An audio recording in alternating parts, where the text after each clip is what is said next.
Boa noite a todos. Boa noite. Que tenhamos uma noite de muitas reflexões, porque o texto escolhido para a palestra de hoje me trouxe muitas. E como a gente para pensar na nossa própria conduta quando a gente se prepara para uma palestra. O tema O Homem no Mundo não podia ser mais atual do que no momento presente, onde nós estamos num mundo conturbado, sendo impulsionados por um movimento evolutivo natural de nós, espíritos. Temos que evoluir, a nossa evolução é incessante, o mundo está evoluindo e muitos de nós estamos ainda derrapando nessa evolução e derrapando nas nossas atitudes. Esse capítulo vai falar exatamente dessa nossa busca pela perfeição e Kardec, orientado pelos espíritos, nos traz essa reflexão de como estamos vivendo nós, espíritos encarnados, no mundo. Como está sendo a nossa evolução, a nossa caminhada na Terra, principalmente, agora a gente traz para a nossa época atual. Kardec já se preocupava, os espíritos já se preocupavam naquela época com essa orientação, e nós trazemos para a nossa época atual, para que nós pensemos hoje juntos, na nossa conversa, como nós estamos caminhando nesse mundo, como nós, humanidade, estamos nos colocando no mundo. E para a gente iniciar, eu comecei a ler o texto, Marcinha, e comecei a imaginar as questões que a gente podia fazer lendo o texto. Por isso até eu pedi o Pedro para ler o texto antecipado, para a gente só ir depois pensando algumas coisas que iam ser trabalhadas. O que é viver no mundo? Como é que a gente vive no mundo? O que significa viver no mundo? É complicado, né? Definir. É muito complicado definir. Às vezes faltam palavras, a gente sente, mas não consegue expressar o que é estar no mundo, vivendo no mundo. Mas eu busquei uma informação bem interessante trazida por Divaldo, num trabalho que ele fez na África, na cidade de Botsuana. Eu acho que é assim que fala. E ele diz o seguinte: Jesus não nos recomenda que fujamos do mundo.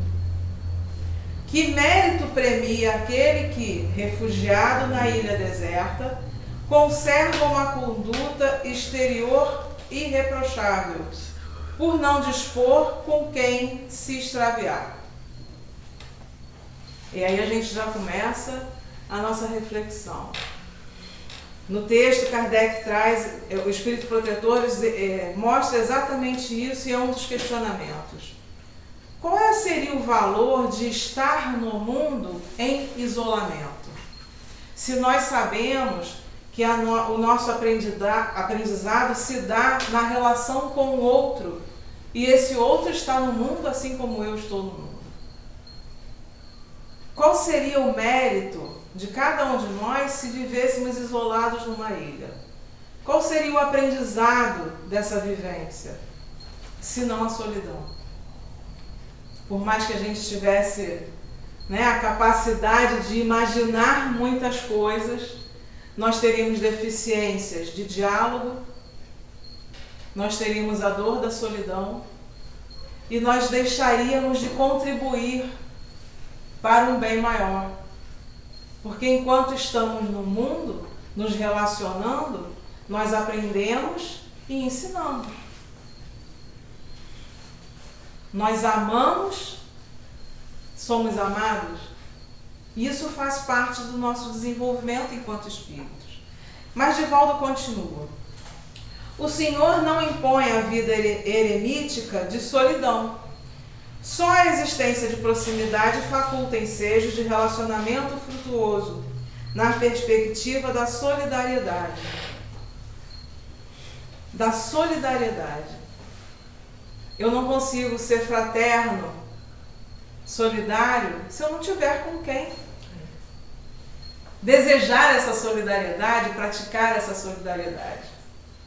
Incumbe a todo verdadeiro espírita o imperativo de ser agente de fecundação, luz que irradia, sal que preserva. E a chamada de Divaldo para nós espíritas, nesse momento, é muito importante.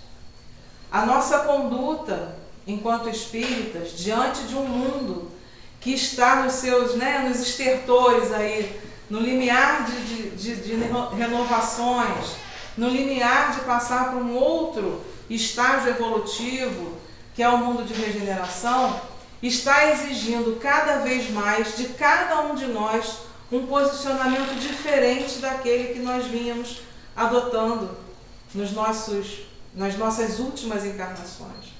Primeiro, que foi dado um momento derradeiro de nós escolhermos a senda do bem. Segundo, que se já escolhemos ser espíritas, escolhemos também todas as responsabilidades do espírita no processo evolutivo do planeta. E no processo evolutivo, não só de nós, mas de todos aqueles que nos acompanham. E por que essa necessidade de estarmos no mundo? Por que é tão importante essa vida de relação? Lá no Livro dos Espíritos, Kardec pergunta: a vida social está em a natureza? É da natureza que nós vivamos em sociedade? E os Espíritos respondem: certamente, Deus fez o homem para viver em sociedade. Não lhe deu inutilmente a palavra e todas as outras faculdades necessárias à vida de relação. A gente não aprende a falar na casa espírita à toa. Tem uma função, tem um aprendizado, tem uma importância, não que sejamos mais importantes do que ninguém, mas é porque nosso compromisso é em levar a palavra de Jesus, levar a palavra do Cristo. Nós nos comprometemos em divulgar a boa nova. E por isso nós precisamos estar na vida social, precisamos participar dos grupos sociais, precisamos entender a doutrina e levar para os grupos particulares, nossa família. Pregar dentro do trabalho? Não. Pregar através dos nossos exemplos e da nossa modificação pessoal. E olha como é importante a tranquilidade e o entendimento de um espírita no momento de dor de um amigo, no momento de dor de um parceiro de trabalho, principalmente agora, onde nós estamos vendo famílias perdendo entes queridos, famílias com entes queridos adoecidos, passando por dificuldades. E nós nos colocamos a serviço do nosso irmão, quando assumimos sermos espíritas. Na 767, Kardec pergunta aos espíritos: é contrário à lei da natureza o ensolamento absoluto? Sem dúvida, pois que por instinto os homens buscam a sociedade, e todos devem concorrer para o progresso, auxiliando-se mutuamente. Qual é a situação mais desfavorável que nós identificamos hoje, dentro de um grupo, dentro de uma comunidade? Será que nós não temos condições de, com os nossos recursos, nossa capacidade intelectual, auxiliar? Por isso nós temos a oportunidade de desenvolver a nossa inteligência e outras tantas capacidades emocionais para estar ajudando o próximo. Se eu me isolo, achando que é muito prejudicial para a minha evolução viver em sociedade e quero ser eremita, como fica esse meu compromisso com Jesus? Já que eu passei por diversas encarnações, adquiri conhecimentos, adquiri sabedorias pelas minhas vivências, e agora é o momento de eu devolver a Deus aquilo que eu tive de aprendizado, que Ele me proporcionou a oportunidade de aprendizado. Por que me isolar? Por que me isolar dentro da casa se eu posso vir à casa espírita auxiliar? A dar um passe, a organizar a casa, a receber as pessoas na porta, a dar informações. Por que buscar o isolamento quando eu sou o tempo todo buscado pela espiritualidade para servir a Jesus? E essa é da nossa natureza, viver em sociedade. Mas como nós estamos vivendo? O quanto nós estamos nos colocando nesse serviço? O quanto nós estamos compreendendo o momento do mundo e o quanto estamos contribuindo para a sua melhoria ou para a sua queda? A gente não pode esquecer que toda a espiritualidade nos alerta que o planeta evolui à medida que os seus habitantes, encarnados e desencarnados, evoluem. Então, tudo que eu puder fazer para melhorar a minha psicosfera, eu estou contribuindo para melhorar a psicosfera geral, do planeta inteiro. Uma prece consegue iluminar muitas pessoas. E é uma forma tão simples de auxiliar, de estar no mundo, contribuir para o mundo.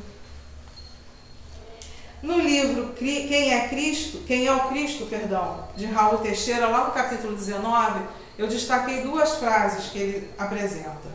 Em chegando ao mundo terrestre, todo e qualquer espírito, desde os mais simplórios até os mais aquinhoados de valores gerais, estará a braços com as condições do planeta. E olha que interessante. Qualquer um de nós, ao encarnar no planeta, assumiu as responsabilidades e aceitou as condições em que nós viveríamos aqui. A espiritualidade diz que a gente está no melhor momento da nossa evolução. Nós escolhemos ser os trabalhadores da última hora. Escolhemos estar no momento de transição para aprender somente? Não. Para trabalhar. Para ser pontos de luz aonde nós nos colocamos. E esse é o nosso momento. É essa oportunidade do nosso salto, as pessoas gostam de falar do salto quântico. É essa oportunidade. Foi dada por Deus a muitos. Muitos de nós recebemos essa oportunidade. Quantos de nós está aproveitando? Quantos de nós está assumindo as obrigações que nos comprometemos na espiritualidade, no nosso planejamento reencarnatório? E Raul continua. Os que sonham com uma vida sem problemas, mesmo estando na Terra, com certeza se acham injustiçados por Deus. A gente não veio a passeio. Nós assumimos compromissos, porque rompemos com esses compromissos lá atrás, ou porque decidimos que, mesmo tendo superado as nossas dificuldades, era o momento de se colocar para auxiliar todo esse processo evolutivo. E aí o compromisso aumenta, né? Porque uma coisa é você ser levado pelas condições de vida. A outra é você saber o que ia passar, aceitar e correr. Bater perna e não assumir aquilo que se comprometeu. O homem é o agente do progresso. Está lá na Lei do Progresso, no Livro dos Espíritos, na parte 3ª, capítulo 8. Nós somos agentes desse progresso. E se queremos que o mundo progrida, quando nos colocamos nele, nós temos que ser esses agentes. Na questão 783, Kardec pergunta: segue sempre marcha progressiva e lenta o aperfeiçoamento da humanidade? Há o progresso regular e lento, que resulta da força das coisas. Algumas coisas se modificam. Quantos milhões de anos a geografia planetária se modificou e agora está se modificando novamente. É só a gente perceber aí o movimento dos vulcões. Quantos milhões de anos? Eu não entendo da situação, mas é informação, ela ainda está ele ainda está em informação. formação. Exatamente. Então a evolução é constante, inclusive a do planeta. E isso leva tempo, por isso às vezes algumas coisas são lentas para se modificarem. Quando, porém, um povo não progride tão depressa quanto devera, Deus o sujeita de tempos a tempos a um abalo físico ou moral que o transforma. E aí a gente pode fazer uma reflexão. Nossa Senhora, né? Como é que o planeta está hoje? Passando por uma série de transformações geofísicas, por transformações pessoais, societárias. Olha quanta evolução, quanta coletiva, ebulição, né? Uma evolução coletiva, uma movimentação coletiva. Por que será? Será que era necessário a gente estar passando por isso tudo? Sofrimento, dor, doenças? Ou nós nos encaixamos exatamente aqui? O povo que não progride tão depressa quanto deveria, Deus o sujeita de tempos a tempos a um abalo. Será que estamos nessa condição? Será que essa é a condição do homem no mundo? E nós precisamos enfrentar esse mundo. De que forma? Com revolta? Não é um enfrentamento inteligente. Com certeza não é. Que leva a mais dor, leva a mais sofrimento. Está lá em João, no capítulo 17, versículo 15. Não peço que os tire do mundo, mas que os livres do mal. Jesus pedindo a Deus, não que nos tirassem desse mundo ao qual nós ainda estamos ligados, mas que nos livrassem do mal. A obrigação é de Deus nos tirar do mal?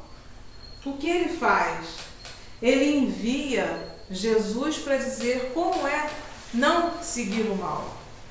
Ele envia os espíritos iluminados, grandes avatares da humanidade, para nos mostrar o caminho do bem e não aceitar o mal. Milênios e milênios vão passando, vários espíritos de luz vêm ao planeta Terra, se corporificam, nos trazem a mensagem, nos trazem o ensinamento e a gente continua optando pela porta larga, como eu falei quarta-feira, para o Grupo Espírita Amor ao Próximo. Nós ainda preferimos a porta larga. Ainda nos coligamos ao mal por conta das benesses do mundo material. Mas Jesus pediu a Deus que nos livrassem do mal. Só que é um trabalho pessoal. Eu não posso pedir para a Ana, falar para a Ana, Ana, não vai por esse caminho, porque esse caminho é ruim. Dependendo da nossa ligação, a Ana pode até parar e refletir, mas a decisão é dela. Nós não podemos conduzir assim como Jesus não pôde nos conduzir. Ele pôde nos sinalizar, porque a evolução parte da nossa vontade de evoluir. Não entrar pela senda do mal, não entrar pela porta larga, parte da nossa decisão pessoal.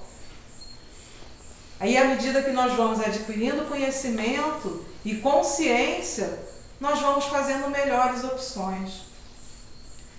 No Livro dos Espíritos, questão 264, Kardec faz pergunta aos espíritos. Que é o que dirige o espírito na escolha das provas que iria sofrer? Primeiro que ele já inicia dizendo que nós escolhemos aquilo que íamos passar. Não dá para dizer assim, fui enganado. Não foi. Não estava dopado para assinar o contrato reencarnatório. Estava lúcido. Sabia exatamente o que ia fazer. Contrato reencarnatório. E os espíritas dizem, ele escolhe de acordo com a natureza de suas faltas, as que o levem à expiação destas e a progredir mais depressa. Então, vamos pensar. O que é que está me incomodando neste momento?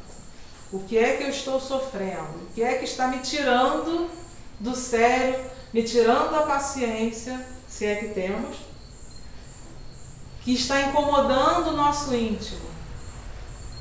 É ali que está a nossa prova. É exatamente naquele ponto. Uns, portanto, impõem a si mesmos uma vida de misérias e privações, objetivando suportá-las com coragem. Outros preferem experimentar as tentações da riqueza e do poder, muito mais perigosas pelos abusos e má aplicação, a que podem dar lugar pelas paixões inferiores que uma e outros desenvolvem. Muitos, finalmente, se decidem a experimentar suas forças nas lutas que terão de sustentar em contato com o vício. E quantas vezes nós fomos tentados a assumir determinadas situações, algumas caímos, porque essa nossa inferioridade ainda comanda muito dos nossos atos, o nosso ego ainda grita muito, pedindo: olha, você vai deixar a oportunidade passar? Vai perder a boquinha? E caímos. Quantos de nós? A vaidade, o orgulho, isso nos leva a essas quedas. Nós pensamos muito ainda na nossa vida material e esquecemos da nossa vida verdadeira, a vida espiritual. Nós estamos lendo a doutrina espírita, e estudando e fazendo grupos de estudo e ouvindo palestra, mas ainda é difícil entender que nem tudo me convém nesse mundo. Por mais que a legislação diga assim: não, isso não é crime, isso não está errado. Mas será que é moralmente adequado ao meu processo evolutivo? Será que foi esse o combinado da minha prova? De aceitar uma situação complicada como essa? E sempre existe um mais, quando nós começamos a despertar. Alguma coisa estou fazendo de errado na minha vida, não é possível. E aí a gente lembra, né, que algumas coisas a gente vem resolver lá de trás, e outras nós estamos arrumando o problema para a próxima, porque ainda não temos o hábito de refletir antes de agir. Deixamos que a turbulência do mundo faça parte do nosso mundo interior e vai nos impelindo a tomar atitudes, a falar determinadas coisas que não agregam valor positivo, só diminuem, né? Diminuem a nossa capacidade de chegar na felicidade, de chegar a um equilíbrio espiritual. Caibar Schutel nos diz, na parábola e ensinos de Jesus, que o apego ao mundo e às coisas do mundo privam o homem das bênçãos de Deus.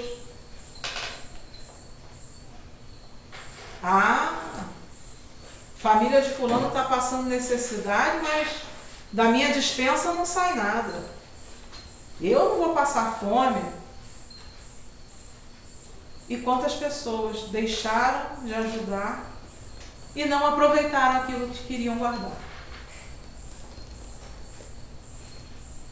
Aquela roupa que está guardada lá, de quando você tinha manequim 32, você já está no 50, mas você ainda acha que você vai usar aquela roupa e deixa de ajudar o outro com uma coisa que talvez você desencarne e nunca use.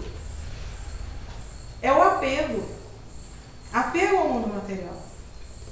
Apego a coisas transitórias. Tecido se desfaz, comida apodrece. E quanto mais energia nós jogamos de apego nas coisas, mais rápido elas se deterioram. Sério? Sério? Vai no egoísmo. e não oferece nada para ninguém. É sério. Quem cozinha de mau humor passa a energia para a comida, para o alimento. Isso faz mal. Quem vibra o tempo todo no egoísmo acaba perdendo a fartura. Porque é dando que se recebe. Eu estou no mundo para compartilhar. Não para... é meu. É tudo meu. Não quero dividir com ninguém. Igual o menino que não gosta de dividir a bola no jogo de futebol. É o nosso egoísmo, o nosso apego a coisas que são efêmeras. O emprego só é meu enquanto eu estou na disposição e com a capacidade de estar ali. Porque o dia que essa capacidade diminuir, eu vou ser substituída. Nós somos passageiros aonde quer que nos coloquemos. E é esse o mundo que a gente quer preservar. Um mundo sem consciência ampla de que nós somos espíritos e que estamos aqui para contribuir e não para ser agraciados, não para ser só beneficiários do mundo.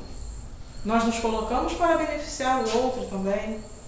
E o Espírito Protetor, nesse trecho, nesse item 10, ele coloca de uma forma muito interessante. Porque como eu vou viver no mundo, como eu vou me colocar no mundo, se eu busco a minha felicidade e o mundo é tão violento, tão tumultuado? Porque o posicionamento tem que ser nosso, individual. Ele coloca claramente, não adianta a gente solicitar o apoio da espiritualidade, solicitar, as boas energias trazidas pelos espíritos. Eu posso fazer a rogativa que eu quiser. Se eu não me colocar na mesma sintonia do que eu peço, não vale de nada. Eu posso pedir auxílio dos espíritos, mas se eu for egoísta, eu não vou ver a oportunidade de ser auxiliado auxiliando. Eu não consigo enxergar. E para a gente iniciar, o Espírito Protetor diz o seguinte: purificai, pois, os vossos corações.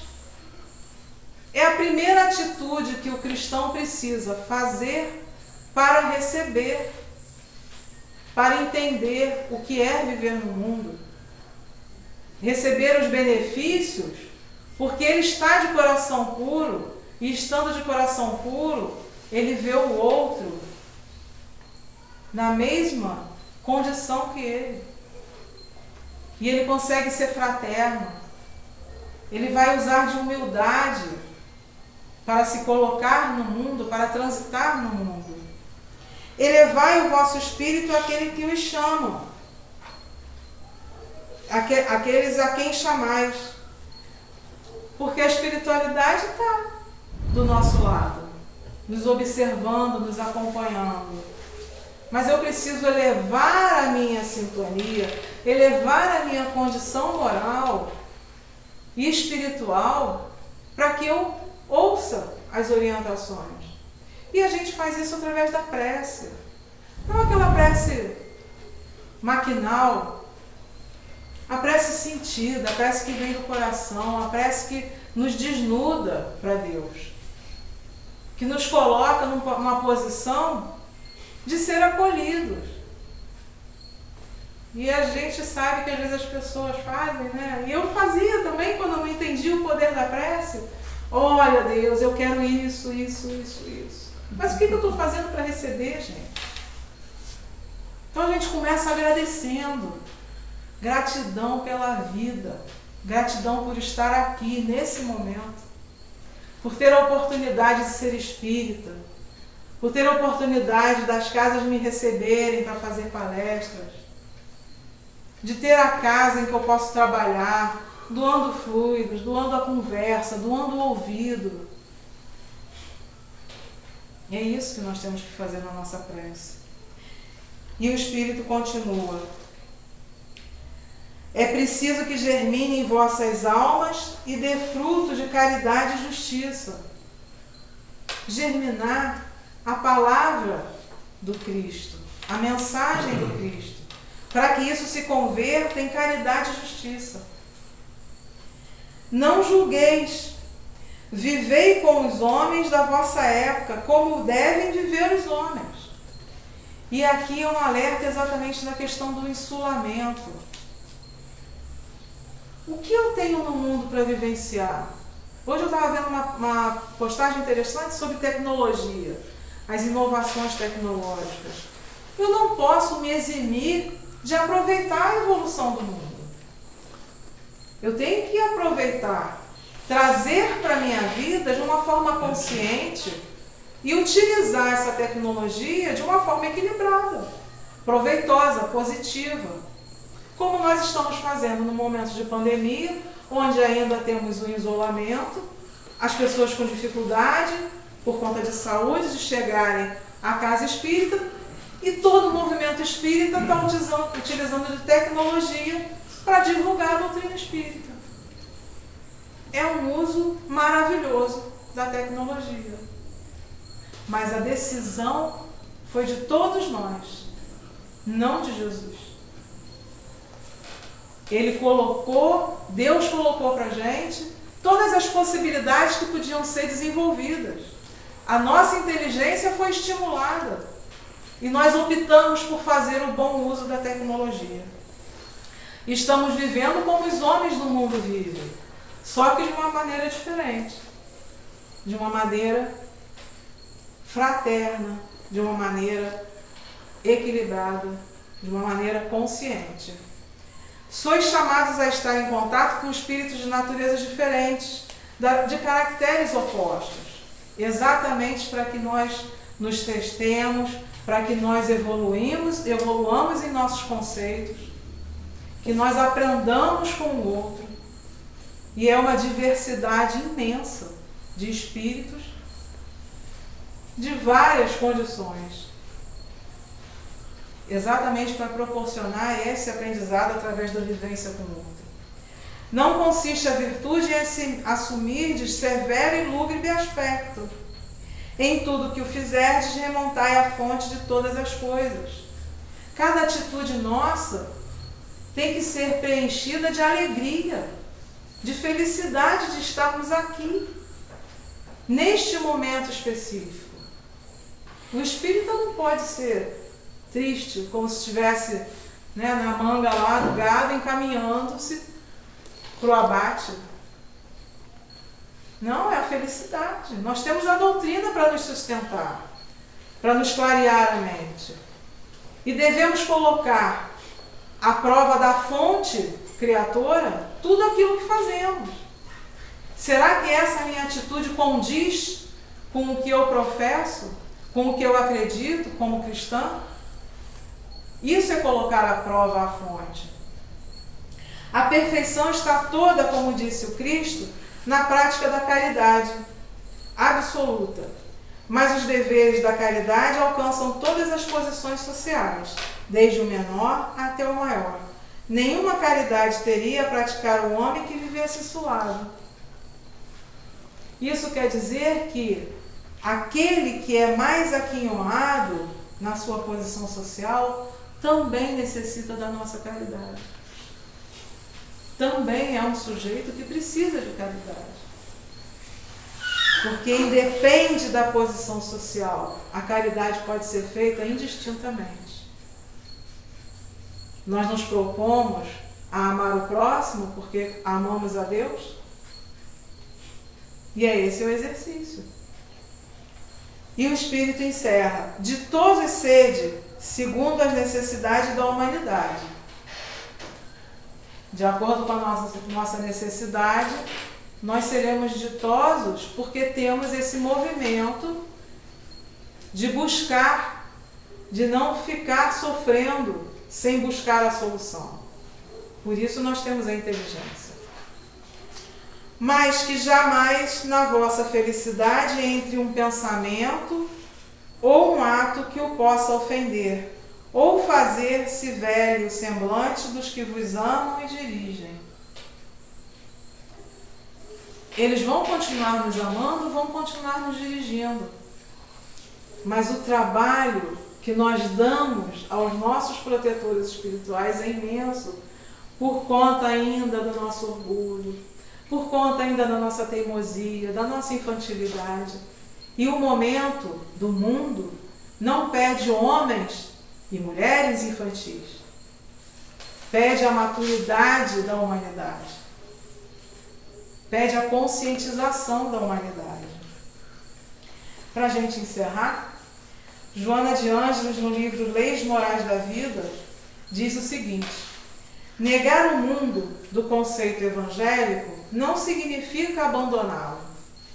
Antes, criar condições novas a fim de modificar-lhe as estruturas negativas e egoísticas, engendrando recursos que o transformem em reduto de esperança, de paz, perfeito símile do reino dos céus, a que se reportava Jesus.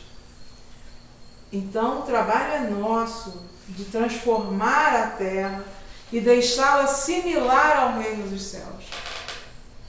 A vivência cristã se caracteriza pelo clima de convivência social em regime de fraternidade, no qual todos se ajudam e se socorrem, dirimindo dificuldades e consertando problemas.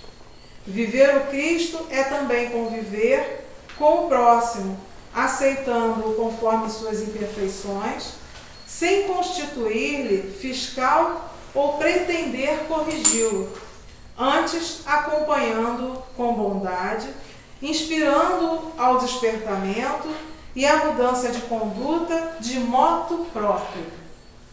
Cada um de nós inspiramos, mas cada um de nós vai tomar a sua atitude e no seu momento ideal de aprendizado, de conscientização. A reforma pessoal de alguém inspira confiança e gera simpatia, modifica o meio e renova os compares com quem cada um se afina.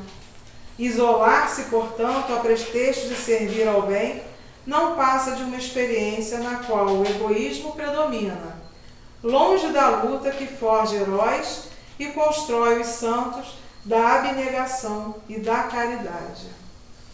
E aí nós nos colocamos numa posição de termos que ser corajosos para lidar com os acontecimentos do mundo e não perder o nosso rumo como nós desejamos, aquele que nos leva à felicidade, mas que nos leva também a desenvolver a fraternidade.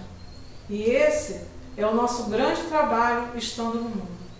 Que a gente possa ter outras oportunidades de ler. O capítulo é muito interessante, o Sede Perfeitos.